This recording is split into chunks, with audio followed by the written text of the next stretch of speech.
میگن، یعنی مثلا شده مثلا میگی ایران، بعضی میگن فیلم 300 اینجوری میکنن. پیام بچهای الف ایرانی هم بهش رسونده بودن. آره آره. یکی از سنم خیلی تعجب کرد که گفت سنت انقدر کمه چجوری طرفدار منی؟ میگم بچگی چون همش تلویزیون آیدول اینم آدمه انیازه مثلا یه خارجی اینقدر هنگوبا خواهد خیلی جویم شده واقعا به همین شدت جیغ اندازه میزنم واقعا لاغرم. یعنی ببین مثلا پاش اندازه بازوی منه اینقدر مثلا لاغره. میدونم که اگر ویدیوی کیمیا رو دیده باشید فکر کنم بیشترین سوالا ممکنه در مورد حالا کار کیمیا داخل برنامه‌های تلویزیونی باشه. برای همین امروز می‌خوایم در مورد کلاً آیدل شدن یا معروف شدن داخل کره صحبت کنیم. بحثش خوبه. کیمیا اول میخوام بهم بگی که مثلا در مورد اینکه چطور شد وارد برنامه تلویزیونی شدی که توضیح بدی. اینکه چجوری وارد این کار شدی.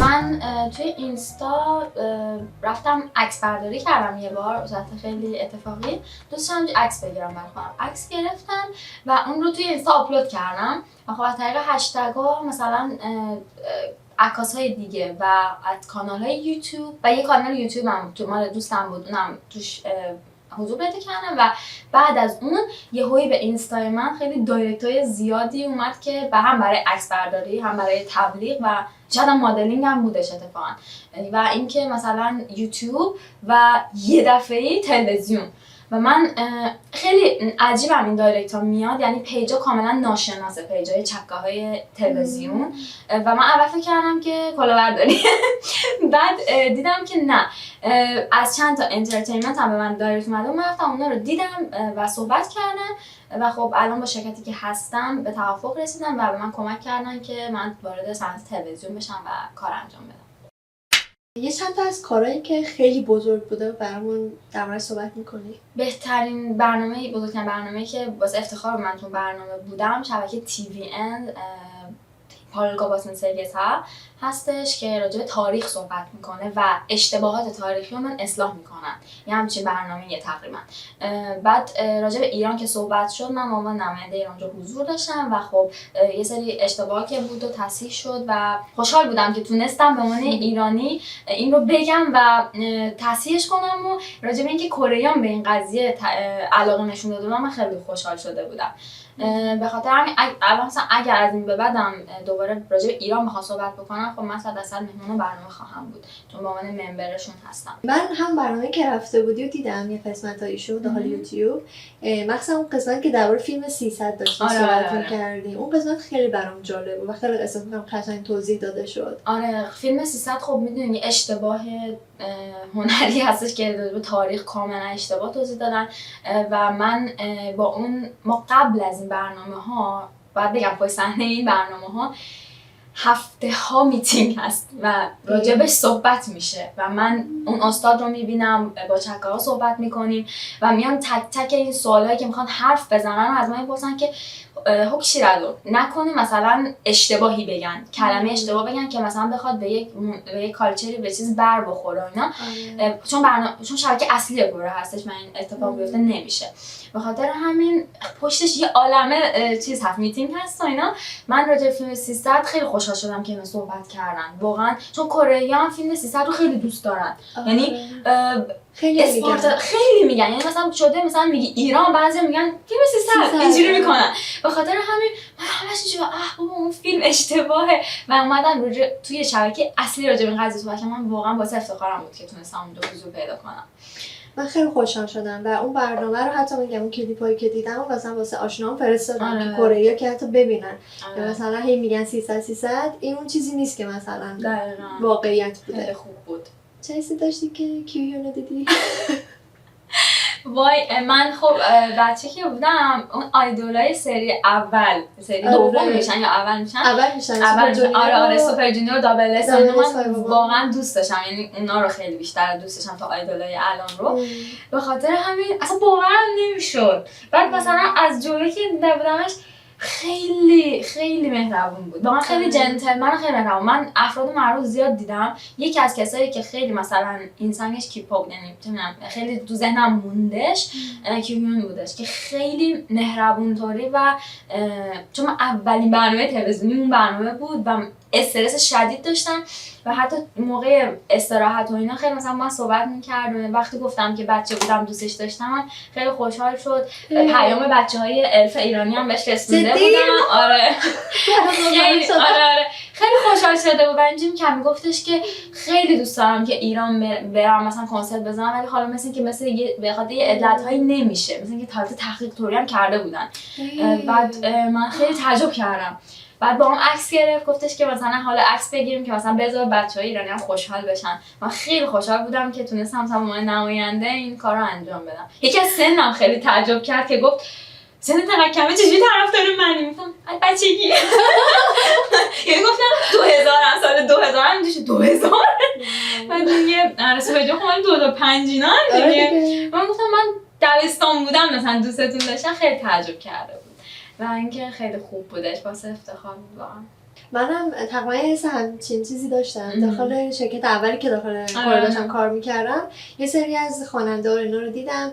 البته نمیشد بری نزدیک باشون مثلا صحبت کنی و اینا، ولی من خودم چاونا رو خیلی دوست دارم. خاطر اینکه دقیقا هم موقع داشتم سریالش رو میدیدم، اولین بار بود دیدمش تو سریال فکر کنم همین که بیوتی بود. خدا گانگنام بیوتی بود. سریال گانگنام مین رو من دیدم و بهم گفتن که قراره با اون فیلم برداری کنیم، یعنی باورت نمیشه. رفتم از رئیسم التماس کردم، گفتم تو رو خدا نمیشه من ازش باهاش یه عکس بگیرم فقط. و الان دیده بودم. آره از قبل رفته به منیجرش گفته بود و منیجرش گفته اوکیه. خب بعد دیگه چی، من از قبل به یکی از دوستام گفتم، مثل قبلش رفتم نقاشی کشیده بود ازش و اینا. بعد من نقاشی بهش هدیه دادم از طرف ایران. بعد روش نوشته بود ایرانیان فنز. آره بعد آره فقط یه چیزی که چون وقت خیلی کم بود ما بهمون نمیگفتن که قرار کی بیاد خب به کارمندا، فقط مثلا یکی دو روز قبل مثلا متوجه میشدیم و به خاطر اینکه نمیدونستم و خیلی کم بود و کلا ممبرای اسرو کلا میومدن اینجوری بود. ولی ما نتونستیم مثلا نقاشی همشون رو بکشیم و نقاشی فقط خود چالو رو کشیدیم و من احساس کردم موقعی که مثلا اینو دادم بقیه ممبران بودن دیگه، مثلا در جعبه رو که باز کردم گفتم واه چقدر خوشگل، اینا منتظر بودم بیارم باز. بعد دیدن که چیزی خبری نیست و اینا اون رفتن. بعد چالو فقط خودش بود برام امضا کرد، بعد گفت کجا هستی، مهربون بود اینا. بعد که با هم صحبت کردیم، بعد گفت خداحافظ رفت. بعد فرداش هم باز با هم دیگه، فرداش نه یکی دو ساعت بعدش هم باز دوباره با هم دیگه فیلم برداری داشتیم، یعنی رفت تو تگیشیر دوباره برگشت. بعد اون موقع که داشتیم فیلم برداری می‌کردیم من چشم به چشم شدیم. من پشت دوربین بودم، یعنی یکم جام نزدیک دوربین بود و خیلی حس خوبی داشت. خیلی حس جالبیه و اصلا خوشحال میشه که مثلا میتونی پیام بچه‌هایی چیزی که مثلا بچه‌ها انتقال بدی، حس خوبی داره. آره واقعا. به جز کیون حالا آدم معروف دیگه توی کره دیدی از بین خواننده یا بازیگر کره‌ای؟ بازیگر خواننده کره‌ای آره خب مجریایی بودن که من باشون برنامه زیاد داشتم، مثلا مجریایی که اصلا تو همون برنامه تنبیه‌گویی هم خیلی بودن. تنبیه‌گویی هم زیاد بودن. من یه برنامه هستش کمدی بینی، نمیدونم میشناسین یا نه، یه برنامه یک کنسرتوریه کمدیه کلا. من برنامه خیلی دوست دارم. یه قسمت یه بار که تنبیه‌گویی رفته بودم، دو تا از ممبرای اون گگ منا یعنی اومده بودن اونجا و من خیلی خوشحال شده بودم، چون که همیشه نگاهشون می‌کردم و همیشه مثلا دوستشم برم اون برنامه رو نزدیک ببینم و یه جور شد که من توی یه برنامه باهاشون بودم و خب میومدم با هم دیگه مسابقه میدادیم دیگه. این مثلا اونجا هم خیلی خوب بودش. کسی رو که دوست داری مثلا میبینی خیلی حس خوبی داره. بعد مثلا اونا رو دیده بودم. بعد دوباره همون توی هم برنامه پالکوباسون سگیتا اون جیوانم یکی از رپرهای قدیمیه، اونم من میشناختم، دیده بودمش. آره میشناسمش من. یا اینکه مثلا توی یه برنامه یه سری رفته بودم، برنامه صبح بودش، چینجین نمیدونم چونجین چون دیدیم که مال عکسشو میذارم. آره چون هم دیده بودیم که با دوست فرانسویم خیلی طرفدارش بود، مثلا دیده بودیمش خیلی خوب. آیدولای خیلی قدیمی الان مجری شدن اکثرا. آره اکثرا. به خاطر همین خیلی خوبه که مثلا اونا رو میبینی. بعد یه خواننده که خیلی دوست داشتم مکتوب بود، اونم از نزدیک دیدمش و باهاش فیلم برداری کرده بودم. یه جا خیلی جالبه، اون آیدول نیستش ولی خواننده‌ایه که سولوه، من خیلی آهنگاشو گوش میدادم و اونو دیده بودم خیلی خوب بود و خیلی صمیمی شدم. یعنی مثلا بعضیشون پشت صحنه با آدم صمیمی میشن، مثلا جدا میره غذا میخوره چون حالت کار میشه دیگه، مثلا خب منیجر من و منیجر اون شرکت هم دیگه میشناسن، میریم غذا میخوره صمیمی میشین. حس جالبیه. اینو حس میکنی که اینا هم آدمن واقعا. آره یه همچین حالتیه چون همش تو تلویزیون آیدول اینا آدمه. آره یعنی مثلا اینا یعنی باورم نمیشد مثلا از نزدیک هم چیزی دیدم. مثلا من آخه اون قدرا مثلا میگم چانو رو دوست دارم خب، ولی میگم تازه سریالشو دیده بودم، اینجوری نبود که مثلا بگم 1 سال 2 سال 3 سال بود فن شده باشم. برای همین مثلا برای من بیشتر حس داشت که از تو سریال کاراکتر اومده بیرون. مثلا با همون کاراکتر مثلا میدیدمش. آره یه همچین حالتی. اینا آدمه. یا مثلا مجریای خیلی معروفی که حالا تو هم تنبیه‌گین هم 2 تا مجری معروف پاک مونسو هست و کسای دیگه هستن و یه برنامه دیگه هم که بود رفته بودن اون مجریش 2 تا گیمن خیلی معروف بودن، اونا هم خیلی خیلی یعنی همون جوری که تو تلویزیون چمیستا بودن اینجوری بودن توی برنامه خیلی برام خوش گذشت. یعنی اصلا اینجوری نبود که مثلا بگم فقط جلو دوربین باشه. آره پشت صحنه مثلا توی وقت استراحت یا میرفتیم تو تگیشی مثلا من شوخی می‌کردن یا مثلا حرف می‌زدن باهات. و راجع به ایران، من چون ایرانی هستم خیلی کنجکاو می‌شدم ایران مثلا اینجوری اونجوری میپرسیدن. بعد خیلی برای من خوب بود، حس خوبی بودش که مثلا پشت صحنه هم تقریبا همون آدم‌ها هستن. حتی آدم با آدم فرق می‌کنه ولی خب اکثرشون اوکی بودن. من مجری‌ها رو خیلی بیشتر توجه کردم و دیدم. به نظر خودت حالا کسی که میخواد بیاد وارد این کار بشه و این کار رو به عنوان رشته اصلی خودش در نظر داشته باشه، حالا برسه مثلا در مورد آیدلی حالا بعد صحبت کنیم، بیشتر در مورد این که مثلا بیاد توی ینگ باشه یا مثلا بیاد بازیگر بشه یا مثلا مدلینگ انجام بده، به نظرت این کار میتونه مثلا یک آینده بلند مدت برای خارجی داخل کره داشته باشه یا مثلا یک ایرانی بیشتر؟ ببین یه چیزی هستش الان کره یه جوری شده خارجیا به منم یعنی اکثرشون کره حرف میزنن، یعنی کره‌شون خوب شده. یعنی این یه چیزی نیست که کره‌یا جدید باشه اگر براشون. آره ببین تا حدود 5 سال قبل هم حتی 5-6 سال قبل هم کره‌یا وقتی میگفتی انیاسیا مثلا یه خارجی اینقدر هنگوگا خیلی جوری میشدن واقعا به همین شدت جیغم داده میزنم. بعد ولی مثلا الان یه چیز خیلی عادی شده. آره من تو شرکتم خب وقتی که مثلا رفتم مصاحبه دادم وقتی رفتم سر کار اینا خیلی عادی بود اصلا. من براشون خیلی عادی بود. آره خیلی عادیه که یه خارجی کره خوب حرف بزنه. مثلا یکی بود برگشت اون گفتش که بعضی وقتا من یادم میرسم تو خارجی هستی. اصلا من همین حرفو میشنوم. ولی مثلا اینجوری نبود که مثلا بگن وای تو چقدر مثلا چیز می‌کنی یا مثلا این خارجیه باشه کمی دیگه جور دیگه صحبت کنیم و اینجوری اینا. اصلا همین توی برنامه تلویزیونی چیزی که بیشتر کره‌ها رو جذب میکنه، خب کره ظاهربینی زیادی دارن به خاطر همین به علاوه ظاهری اگر خوب باشی خب خیلی پوینت مثبتیه. یعنی اگه نباشی که اصلا خیلی نمیتونی. آره استایل کره‌ها اینو بگم. نمیگم که مثلا اصلا منظوری ندارم، کره‌ها جوری که دوست دارن، یعنی کره به شدت مثلا لاغری دوست دارن و کامرا آدمو بزرگتر از اون چیزی که هست نشون میده. از جلو آیدولا رو میبینی واقعا لاغرن، یعنی ببین مثلا پاش اندازه بازوی منه اینقدر مثلا لاغره. به خاطر همین مثلا ظاهربینی کره که ظاهری که دوست دارن باشی و اینکه چون خارجی هستی کره‌ت خوب باشه. خب 5 سال پیش یه خارجی میرفت تو تلویزیون فقط میگفت انیاسیا همه واه فقط طرفدارش میشدن، ولی الان با این حالت کافی نیست، اصلا کافی نیست و تو باید یه استعداد فوق‌العاده خاص داشته باشی یا یه چیز خیلی خاصی باشی که تو رو معروف بکنه. مثلا الان کسای خارجی که میان معروف میشن، تازه میان معروف میشن، واقعا یه حالت خاصی دارن. اگر نه خارجی هایی که چندین سال قبل 10 سال قبل 5 سال قبل توی برنامه‌ای بودن که همه زمان اینجوری بوده، اونا هنوز که هنوز هستن. یعنی مثلا پیجام سنگدم آفرین، ممبرای پیجام سنگدم همه هنوز دارن کار میکنن و همون معروفیت خودشون باقیه. دقیقاً کره ها مثلا اینجوری هم مجری هایی که خیلی مثلا چندین سال همونه. آره مدلشون همینه. به خاطر همین الان خیلی سخته.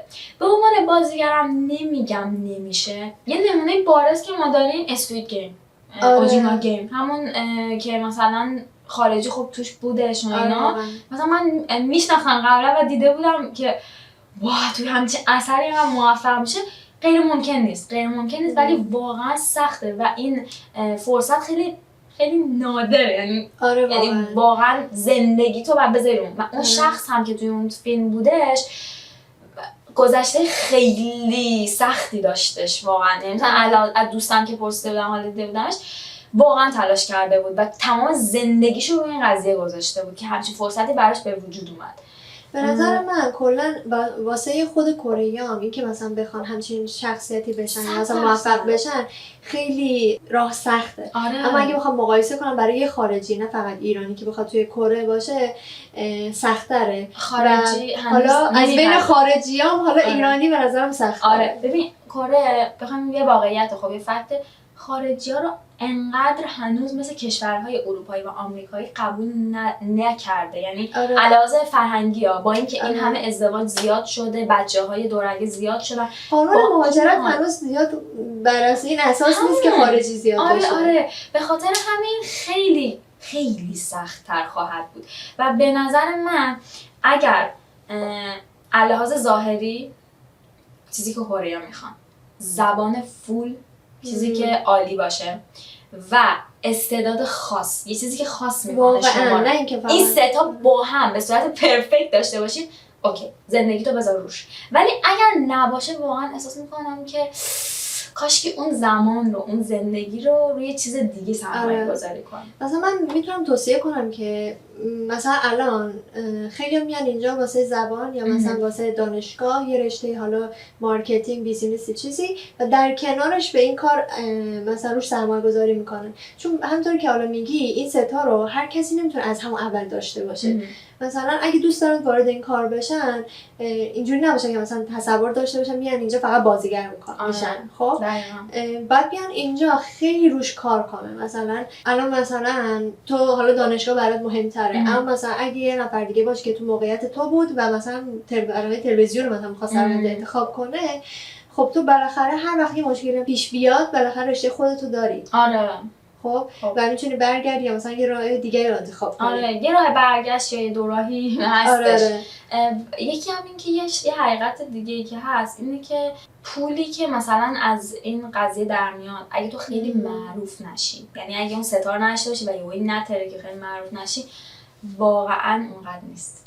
یعنی اصلا زیاد نیست. بس تو خارجی ها باید برای کار در تلویزیون شرکت داشته باشن و شما درصد میدید به شرکت و اون درصدی که به شرکت میدین یعنی و مالیات هم میدی، مالیات هم خودت میدی، شرکت نمیده. روی فیلم مثلا بازی کنی، مثلا خودم 2 بار تو فیلم بودم، یه بارم یه موزیکال توری بود که رفته بودم، مثلا اینا هم کل روز آدم میره، یعنی یک روز، ببین اون ساعتی که تو منتظری و مثلا چی میگه انقدر خسته کننده است، انقدر حالا شاید من اونقدر عشق ندارم به این هیته، به خاطر همینو بیشتر حس میکنم. خب و ما سرگرمی شروع کردم و حالا شد کار کمال درسم، ولی با این حال بعضی موقع اینجوریم واقعا این پولی که مثلا من ارزش یک روز منو داره، 24 ساعت من بره، یا مثلا من برم یه شهر دیگه این همه مثلا من بچرخم فیلم برداری با لباس‌های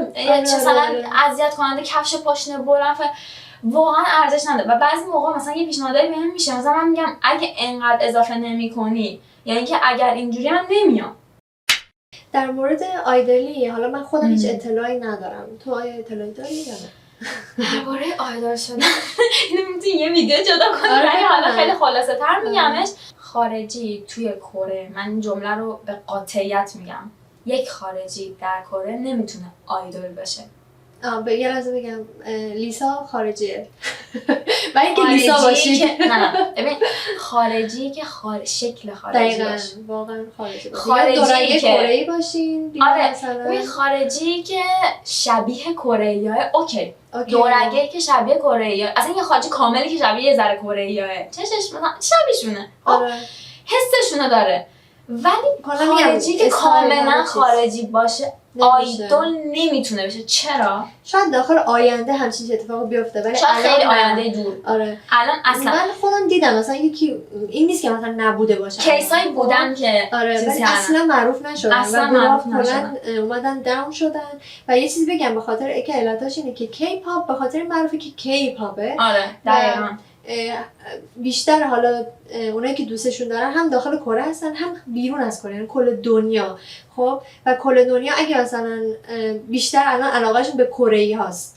آره خب در مورد کی اگه که خود کی پاپ خارجی دوست دارن. ببینه آمریکایی نگاه میکنه اونایی که کی پاپ هالیوود دوست نگاه دارن دقیقاً همونجوری که میگی کسی دوست دارن ببینن که همون شبیه خود کره دقیقاً. باشه مثلا فکر کنید شما یک نفر که اصلا هیچ ربطی نداره بذارید وسط یه گروه کره‌ای بعد خب اون گروه معروف نمیشه واقعا در اون حد آره احساس و می‌کنم. زندگی اون شخص میدونین چقدر این دوران کارآموزی خیلی زیاده اصلا آیدول بودن رو از برنامه تلویزیون کاملا جدا کنین اینو آره، خواهش میکنم خیلی فرق کاملا داره. جدا کنین بذار اصلا یه بار دیگه دربارش حرف بزنیم آره. من فکر کنم حالا دوست آیدل که ندارم خب ولی شاید بتونم کسی اصلا پیدا کنم که یه کمی شبیهش داخل همچین شرکتی بوده مدت طولانی آره بعد بتونیم بیشتر دربارش صحبت کنیم آره اینو میشه واقعا جدا راجبش صحبت کرد فقط اینکه واقعا سخته خیلی سخته و اینکه آینده خیلی شاید خیلی خیلی خیلی خیلی دور این قضیه اتفاق بیفته ولی اگر فکر همچین چیزی داریم به نظر من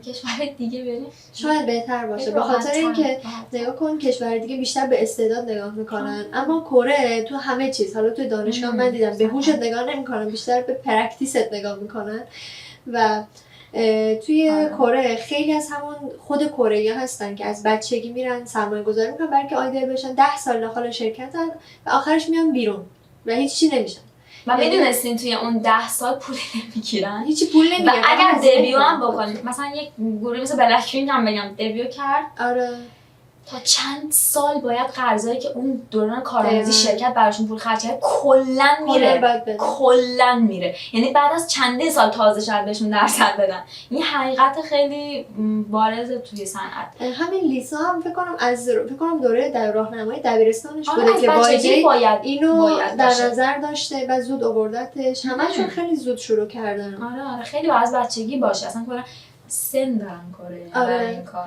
ولی یه چیزی هست حالا من همیشه میگم که چیزی که نیست که توی دنیا نشدنی باشه اگرم نیست آدم خودش میتونه اولین باشه خب مثلا من وقتی که اومدم کار میخواستم برم سر کار اون موقع من بین سنبای خارجیم سنیورایی که خارجی بودن هیچ کس نبود که مثلا رفته باشه شرکت خوب همه مثلا یه کاری میکنن که هیچ ربطی به کشور یعنی ربطی به رشتهشون نداشت و به کشورشون ربط داشت مثلا چون چینی بود چون مثلا چه میدونم اکثرا اینجوری چون یه شرکتی بود که مثلا رفت به کشورشون داشت و اونجا مثلا استخدامش کرده بودن و هیچ ربطی به رشتهش نداشت و من کلا در مورد اینکه مثلا میتونم توی کار کنم خیلی اصلا انگیزه اینا نداشتم ولی خب گفتم چرا من اولی نباشم 100% همه چی میگم همون اسکوید گیم و واقعا یه چیزی واقعا ورد استار شد اون شخص واقعا امکانش هست همه چیز ممکنه غیر ممکن وجود نداره ولی نباید فکر کنن که خیلی ساده این اتفاق میفته هر کی بیاد اینجا میتونه اون